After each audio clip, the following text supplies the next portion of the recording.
Koliko imaš para? 15. Gledaj koliko ti imaš.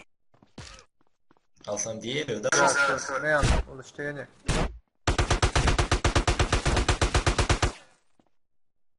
Onda stavi da se upload onaj klip.